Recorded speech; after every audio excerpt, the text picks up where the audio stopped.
وقت جب فیصلہ کرتا ہے تو گواہوں کی ضرورت نہیں پڑتی۔ حق کے راستے میں سب سے بڑی سختی یہ آتی ہے کہ انسان تنہا رہ جاتا ہے۔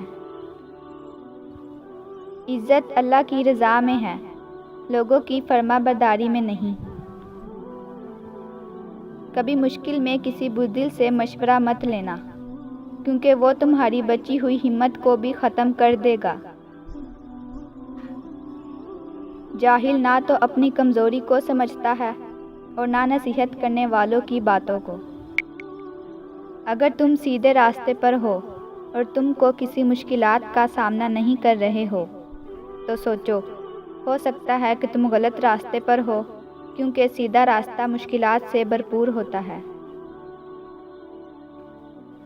کم کھانا، کم سونا اور کم بولنا اللہ کے دوستوں کی نشانیاں ہیں، جبکہ زیادہ کھانا، زیادہ سونا اور زیادہ بولنا شیطان کے دوستوں کی نشانیاں ہیں۔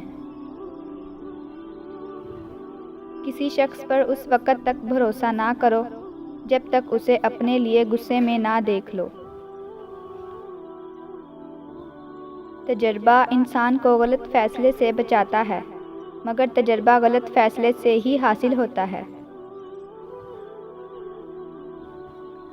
اپنی سوچوں کو پانی کے قطروں سے بھی زیادہ شفاف رکھو، کیونکہ جس طرح قطروں سے دریا بنتا ہے، اسی طرح سوچوں سے ایمان بنتا ہے۔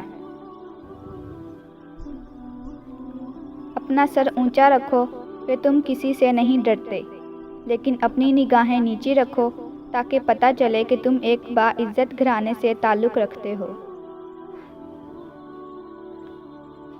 جو شخص برے لوگوں کے ساتھ احسان کرتا ہے، وہ خود بھی ان کے شر سے محفوظ نہیں رہتا۔ بہت سی عورتیں جو دنیا میں باریک کپڑے پہننے والی ہیں، وہ آخرت میں ننگی ہوں گی۔ جو آپ کی برائی کرتا ہے، کرنے دیں، کیونکہ برائی وہی کرتا ہے جو آپ کی برابری نہیں کر سکتا۔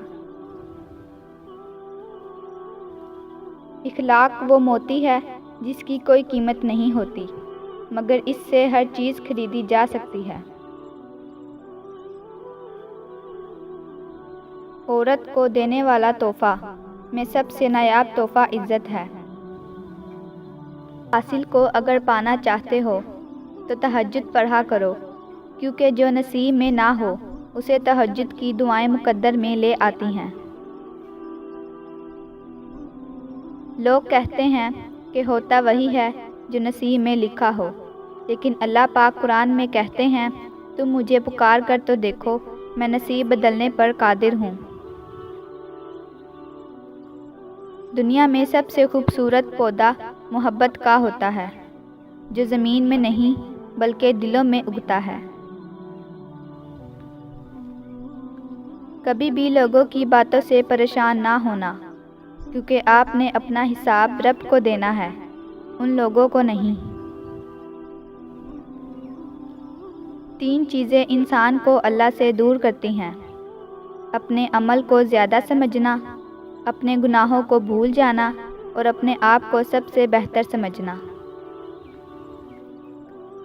3 کام کسی کے دل میں آپ کی عزت بڑھاتے ہیں: سلام کرنا، کسی کو جگہ دینا اور اچھے نام سے پکارنا۔